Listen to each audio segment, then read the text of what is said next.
रोशनलाल के बचपन के मित्र को हार्ट अटैक आ जाता है। रोशनलाल हॉस्पिटल पहुंचता है। अरे राम नारायण, देखना तू जल्दी ही ठीक हो जाएगा, चिंता मत कर। अभी शतरंज की बाजी में तुझे हराना बाकी है। रोशनलाल, अब मैं नहीं बचूंगा दोस्त। मेरी बेटी काजल का क्या होगा? मेरे बिना किसके सहारे रहेगी? रोशन, मुझे वादा कर, तू अच्छा रिश्ता ढूंढकर मेरी काजल की शादी करवाएगा। पिताजी, आप ठीक हो जाओगे। राम नारायण मेरे दोस्त, मैं वादा करता हूँ काजल की शादी मैं अपने छोटे बेटे अखिल से करवाऊंगा। अब तू आराम कर। राम नारायण, क्या हुआ? आंखें खोल दोस्त। डॉक्टर, पिताजी आंखें नहीं खोल रहे, कुछ कीजिए doctor. Sorry, he is no more. पिताजी नहीं, आप मुझे छोड़कर नहीं जा सकते। चुप हो जा बेटी, चुप हो जा बेटी, मत रो। राम नारायण की जिंदगी का सफर शायद यहीं तक था। काजल बेसहारा हो गई थी। काजल अपने काले रंग के लिए पहले ही लोगों के तानों से परेशान थी, पर पिता का साथ उसे हिम्मत देता था। उनके जाने के बाद अब ये दुखों का पहाड़ काजल पर टूट गया था। रोशनलाल काजल को अपने घर ले आता है। तुम्हारा दिमाग खराब हो गया है क्या? हम अपने अखिल की शादी इस काली लड़की से कर दें? एक बहू गोरी और एक बहू काली। शोभा, मैंने अपने दोस्त को जुबान दी थी, काजल मेरी जिम्मेदारी रहेगी और मेरा यही फैसला है कि अखिल और काजल की 2 दिन बाद शादी होगी। जब ये बात अखिल को पता चलती है तो वो भी इस शादी से इनकार कर देता है। पिताजी, मैं एक काली लड़की को अपना जीवन साथी नहीं बना सकता। तो ठीक है, फिर जायदाद में से एक फूटी कौड़ी मैं तेरे नाम नहीं करूंगा। जहां जाना है चला जा। अखिल गुस्से में अपने कमरे में आ जाता है। तभी, अरे देवर जी, कौन कह रहा है आप शादी के बाद इस लड़की को अपनाओ? एक बार शादी हो जाए उसके बाद किसी आसान तरीके से रास्ते का कांटा साफ कर देंगे। अभी पिताजी गुस्से में है, अगर जायदाद में से बेदखल कर दिया तो हाथ में कुछ नहीं आएगा। शादी के लिए हाँ कह दो।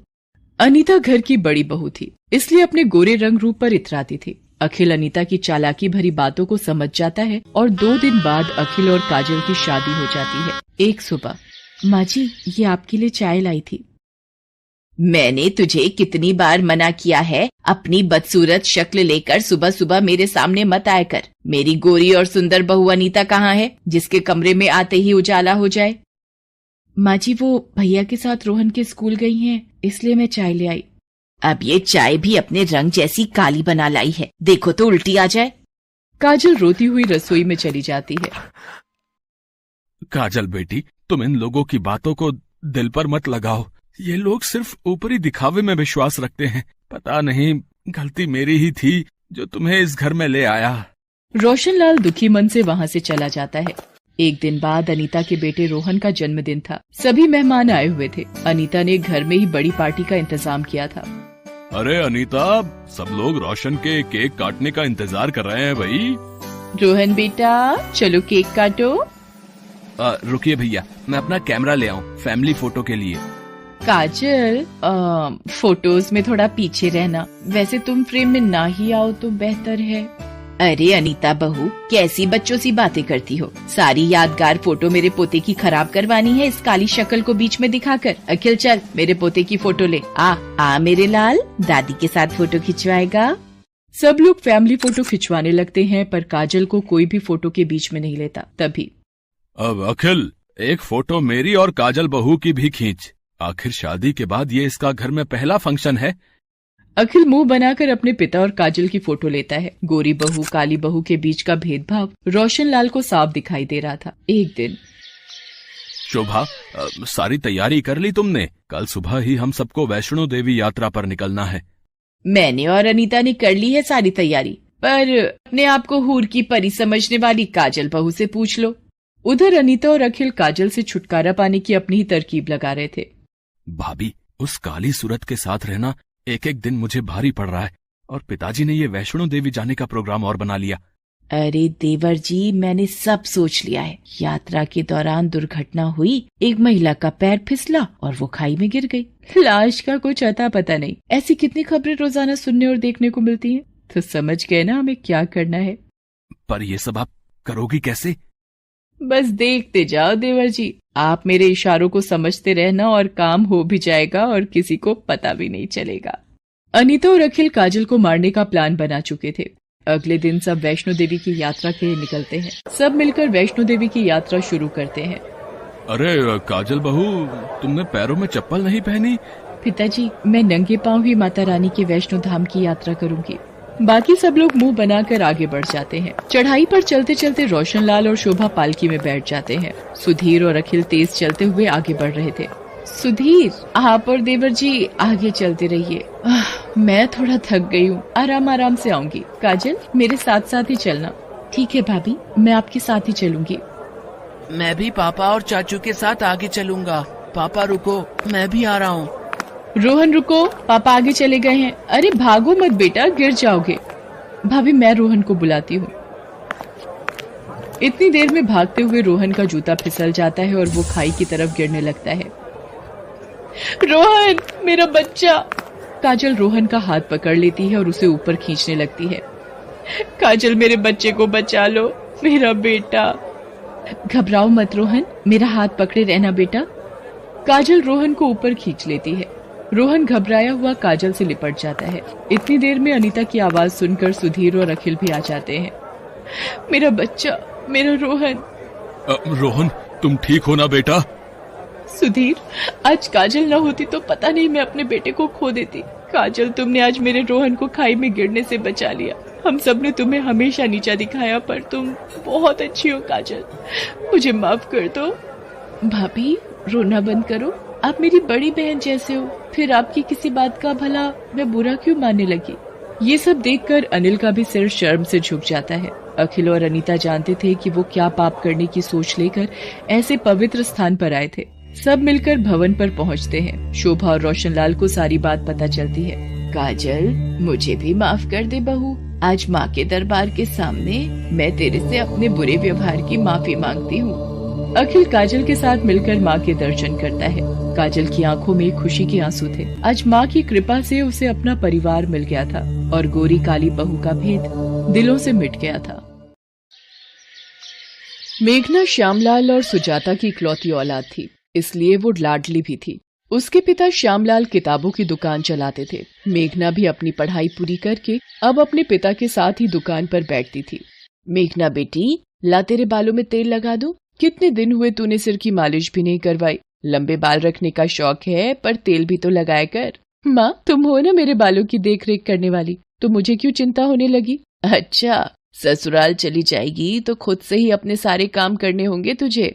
क्या माँ, मैं तो वहाँ भी तुम्हें ही ले जाऊंगी। अगले दिन मेघना के पिता दुकान की किताबें और स्टेशनरी खरीदने बड़े बाजार चले जाते हैं। मेघना दुकान पर बैठी होती है। जी, मुझे एक फाइल मिलेगी, बड़ी ऑफिस फाइल।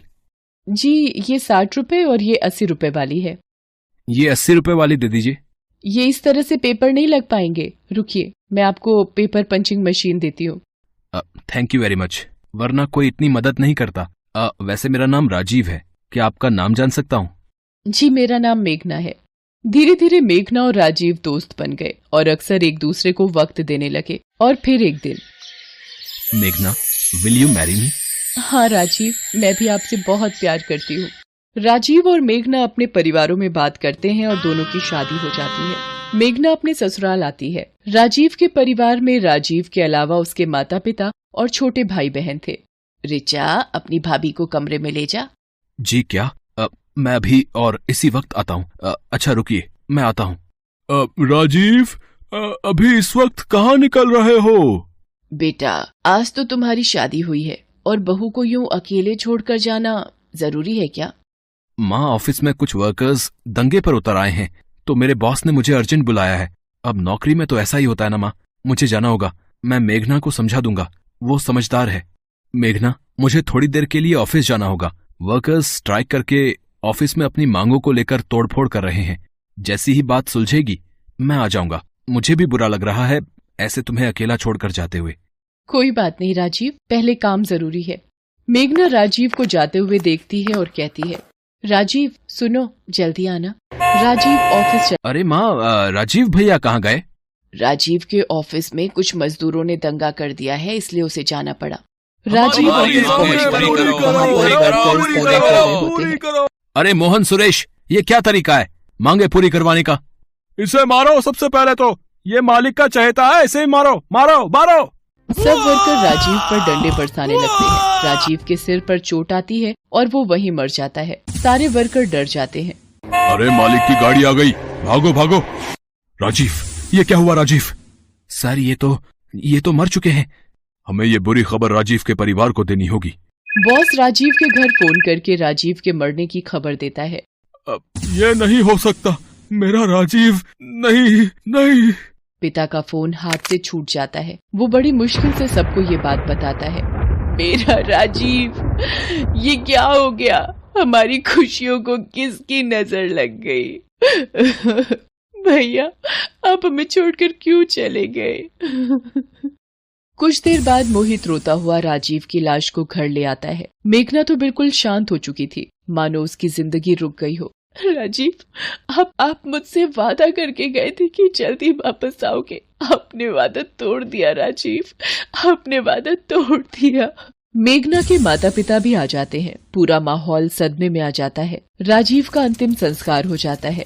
बहन जी, क्या कुछ दिनों के लिए हम मेघना को अपने साथ ले जा सकते हैं? जी ले जाइए, कुछ दिन इसका मन बहल जाएगा। माँ, मुझे कहीं नहीं जाना, मैं यही राजीव की यादों के सहारे रहूंगी। तभी राजीव की बुआ दादी कुछ औरतों के साथ आ जाती है। आशा, ये क्या हो गया? राजीव कितनी छोटी उम्र में चला गया। अब रीति रिवाज के मुताबिक मेघना बहू को राजीव की विधवा बनकर रहना होगा। पर बुआ दादी, मुझे ये सब कुछ नहीं पता, तभी तो इन विधवाओं को लाई हूँ। ये मेघना को सब कुछ समझा देंगी। माँ, ये सब करना क्या जरूरी है? माँ, भाभी के साथ ये सब क्या हो रहा है? ये आजकल के बच्चे हमें बताएंगे रीति रिवाज। चलो, तुम लोग मेघना को सफेद साड़ी पहना लाओ, फिर इसके सिर के बाल उतरवाने हैं। माँ, ये बहुत ज्यादा हो रहा है। भैया के जाने की इतनी बड़ी सजा, इसमें इनकी क्या गलती है?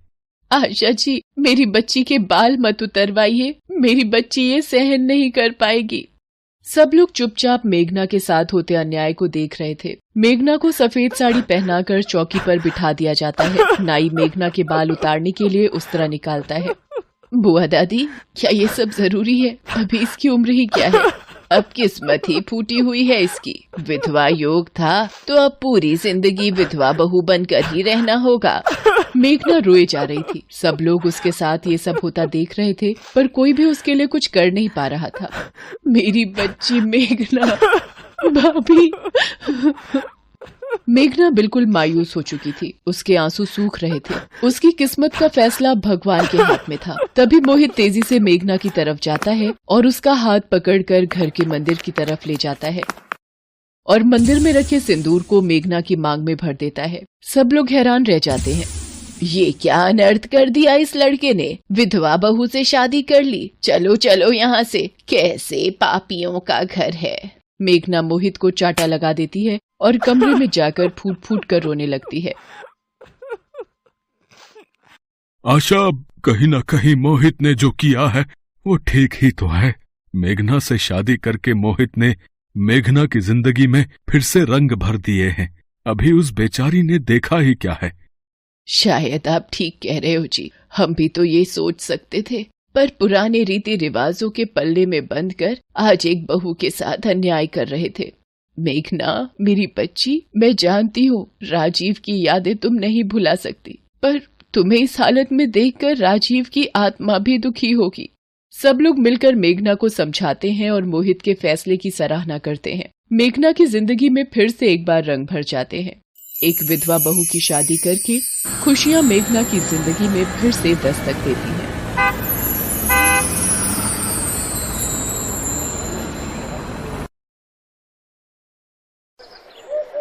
अशोकलाल शादी की तैयारियों में व्यस्त था। कुछ देर बाद उसके घर बारात आने वाली थी। वो खुश भी था और उदास भी। खुश इसलिए कि उसकी दोनों बेटियों की डोली आज इस घर से उठने वाली थी, और उदास इसलिए कि उनके जाने के बाद उसका आंगन सूना हो जाएगा। वो बार बार अपनी बेटियों को झांक कर देखता जो दुल्हन के जोड़े में तैयार बैठी थी। उसकी आंखें भर जाती, लेकिन वो अपने आंसू किसी को नहीं दिखाता और छिप छिप कर रो लेता। लेकिन थोड़ी देर पहले ही उसकी दोनों बेटियों ने उसे रोते हुए देख लिया और वो उनके पास आई। क्यों रो रहे हैं बाबा? हमारे जाने से दुख होगा आपको, फिर क्यों भेज रहे हैं हमें? बाबा, अभी हमें मत भेजो ना, अभी तो हम बहुत छोटे हैं। अपनी बेटियों की बात सुनकर अशोक लाल उन्हें गले से लगा लेता है। हमीरपुर में रहने वाला अशोक लाल कबाड़ी का काम किया करता था। उसके घर में उसकी पत्नी रत्ना के अलावा 2 बेटियां सीमा और गुड़िया थी। सीमा की उम्र 9 साल और गुड़िया 11 साल की थी। दोनों सरकारी स्कूल में पढ़ती थी। अभी कुछ दिनों पहले रत्ना की तबीयत बहुत खराब हो गई थी। अशोक लाल को उसके इलाज के लिए 2 लाख रुपए उधार लेने पड़े थे, जिसका ब्याज उसे हर महीने चुकाना पड़ता था। अशोक लाल के परिवार की गाड़ी किसी तरह चल रही थी।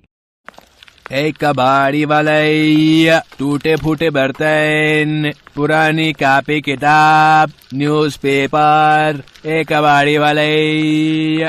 तभी एक औरत एक घर से निकलकर उसे आवाज लगाती है, ए कबाड़ी, न्यूज़पेपर कैसे ले रहे हो? 7 रुपए किलो। 7 रुपए? अभी पिछले महीने तो मैंने 9 रुपए में बेचा था। नहीं मेम साहब, 2 साल से यही रेट है। पूरा दिन अशोक लाल इसी तरह लोगों के यहाँ से कबाड़ इकट्ठा करता, फिर उसे कबाड़ के बड़े व्यापारी को बेच देता। उस दिन भी वो उसी तरह शाम को अपने घर पहुंचा तो देखा उसकी बड़ी बहन और जीजा जी उसके घर आए हुए थे। अशोक लाल ने पैर छूकर प्रणाम किया। अरे आप कब आई? न फोन न आने की कोई बात, सब खैरियत तो है? अशोक लाल की बहन कुछ बोलती उससे पहले उसकी पत्नी रत्ना ने उससे कहा, दीदी रिश्ता लेकर आई है। रिश्ता? अरे मैं समझा नहीं।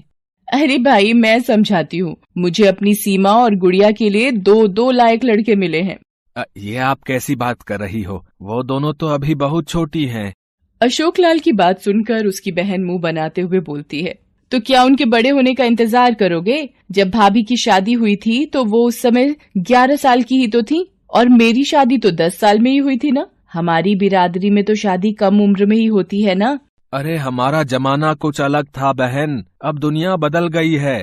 तो क्या चाहते हो, इन दोनों को घर बिठाकर रखना है और कल को कोई ढंग का लड़का इन्हें बिरादरी में नहीं मिला, जब इनकी उम्र बढ़ जाएगी, फिर बिठाकर अपनी छाती पर मूंग दलवाना दोनों से, और उस समय मुझे मत कहना कि लड़का खोज दो। हाँ, अपनी बहन क्या, उसे समझ नहीं आ रहा था कि वो अपनी बहन की बात का क्या जवाब दे। देखो भाई, आपकी कमाई कितनी है ये किसी से छिपी नहीं है, और महंगाई का तो आपको पता ही है। कल को इनकी शादी के लिए पैसे कहाँ से लाएंगे? अभी माथे पर खुद इतना सारा कर्ज है, कैसे करेंगे सब? वैसे भी तुम्हें कल भी इनकी शादी करनी है, तो क्यों ना आज ही कर दी जाए।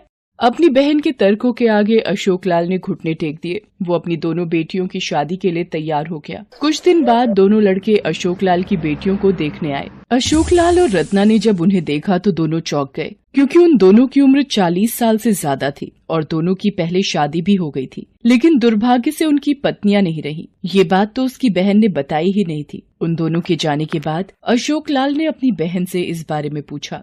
इसी को कहते हैं भलाई का तो जमाना ही नहीं रहा। मैंने 2 लड़के ला कर दिए जिन्हें शादी में 1 पैसा दहेज भी नहीं चाहिए, और तुम उम्र लेकर बैठ गए। अरे उम्र का क्या अचार डालना है, वैसे भी लड़कों की उम्र नहीं देखी जाती। अशोक लाल और रत्ना मजबूर थे। एक तो पैसों की मजबूरी उनके साथ थी और दूसरा बिरादरी का दबाव भी था उन पर। वे शादी को तैयार हो गए। 5 दिन बाद शादी की तारीख तय हुई। इधर इन दोनों छोटी बच्चियों को शादी का मतलब भी नहीं पता था। एक दिन जब वे दोनों स्कूल जा रही थीं, तो उन्होंने एक सवाल अपनी माँ से पूछा, माँ, जब हमारी शादी हो जाएगी तो क्या हम स्कूल जाएंगे? उनकी बातों का रत्ना क्या जवाब देती, वो चुप रही। स्कूल में भी सीमा और गुड़िया ने अपनी सहेलियों से अपनी शादी की बात बताई। बच्चों से होते होते ये बात उनकी सुनीता मैडम तक पहुंची। सुनीता मैडम ने उन दोनों को बुलाया और उनसे बात की। जी मैम, हमारी शादी अगले महीने है। ये तुम्हें किसने बोला? माँ ने बताया। हमें तो अंकल देखने भी आए थे। अंकल? जी मैडम, उन्हीं अंकल से तो हमारी शादी हो रही है। उन दोनों की बात सुनकर सुनीता मैम आश्चर्यचकित रह गईं। ये तो सीधा सीधा बाल विवाह का मामला है जो कि गैर कानूनी है। मुझे उन बच्चियों की मदद करनी होगी। सुनीता उसी दिन अशोक लाल के घर जा पहुंचती है और उन्हें समझाने की कोशिश करती है। अशोक लाल की बहन भी उस समय वहां आई हुई थी। सुनीता ने जैसे ही अशोक लाल को ये शादी रोकने के लिए कहा तो अशोक लाल की बहन चिढ़ गई। माफ करिएगा टीचर जी, लेकिन ये हमारा घरेलू मामला है और आप इनसे दूर रहें तो अच्छा रहेगा। मैं मानती हूँ कि सीमा और गुड़िया आपकी अपनी भांजी हैं, लेकिन ये आपका घरेलू मामला तो बिल्कुल नहीं है। ये सामाजिक मामला है। दोनों बच्चियाँ मेरे स्कूल की छात्रा हैं और मेरा फर्ज है कि मैं उनके साथ कुछ भी गलत ना होने दूं। ये कैसी बातें कर रही हैं आप टीचर जी? भला शादी में क्या गलत है? शादी में गलत नहीं है, लेकिन कम उम्र में शादी गलत है। ये गैर कानूनी है। सुनीता ने अपनी बात उन्हें समझाई, लेकिन अशोक लाल की बहन को उनकी कोई बात समझ नहीं आई। उल्टा उसने सुनीता मैडम को बेइज्जत करके घर से निकाल दिया। दुर्भाग्य की बात ये थी कि इस बार अशोक लाल ने भी चूं तक नहीं किया। इधर सुनीता ने भी हार नहीं मानी। उन बच्चियों की शादी वाले दिन वो थाने पहुंची और इस बाल विवाह के खिलाफ रिपोर्ट लिखवा दी। इंस्पेक्टर इंदिरा ने जैसे ही बाल विवाह की बात सुनी वो चौंक गई। मैडम, बहुत उम्मीद लेकर मैं आपके पास आई हूँ। उन बच्चियों का जीवन बचा लीजिए, नहीं तो मैं खुद को कभी माफ नहीं कर पाऊंगी।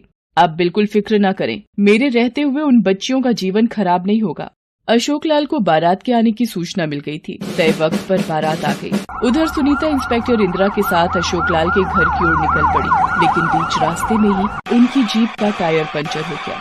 इस टायर को भी अभी पंक्चर होना था। अब हम क्या करेंगे मैम, कहीं हमें वहाँ पहुँचने में देर न हो जाए। तब इंस्पेक्टर इंदिरा ने अपने हवलदार को कहा कि वो जीप का पंक्चर बनवा कर आए, वे पैदल ही जाएंगी। इंस्पेक्टर इंदिरा और सुनीता पैदल ही अशोक लाल के घर की ओर चल पड़ी। उधर मंडप पर दोनों लड़कियां आ गई थीं। पंडित जी मंत्र पढ़ रहे थे। वो दोनों बेचारी बच्चियां असहाय सी होकर मंडप पर बैठी थीं।